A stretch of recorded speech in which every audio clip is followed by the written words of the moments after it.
Said it a lot, but I really appreciate you doing your absolute best to balance out busy times with long streams like this.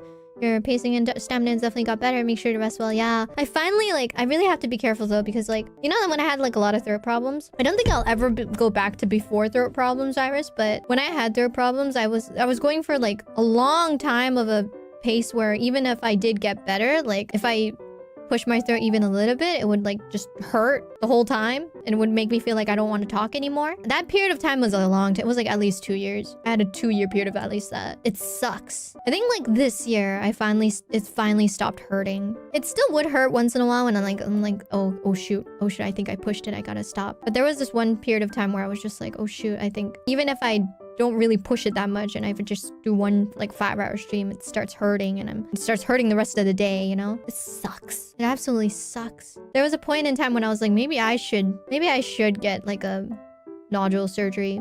I might have nodules, you know, is what I was thinking. But I think I've finally gotten over the big hump of like pain in general. But I am trying my best to make sure it doesn't get to that point again, hopefully. But it's really hard though, because I don't know. I'll try to be careful, but sometimes I'm just like, but then I won't be able to do anything.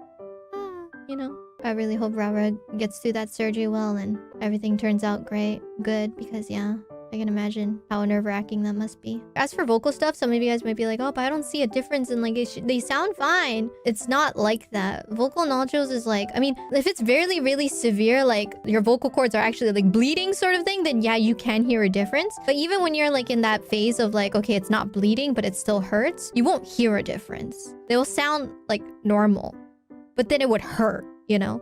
It would still hurt to talk. Okay, maybe not bleeding, but you know, like super swollen. Does yours hurt? Not anymore. Not now. Like this past year, it's been pretty stable. But before that, yes, it did hurt. I didn't sound much different, but it did hurt. So it's like a pain that only the person would know. Yeah. It really sucks because especially when this is your job, you know? So yeah, a lot of you guys might be like, oh, but you can't hear a difference. It shouldn't be that bad, right? I mean, of course, it's never life-threatening. It's not life-threatening, but it still sucks. It still hurts. And it feels like you have to limit yourself because, you know, it sucks because when you want to... It's like you want to do more stuff, but you literally can't without feeling pain. If you do more, it'll hurt even more, you know? So it really does suck.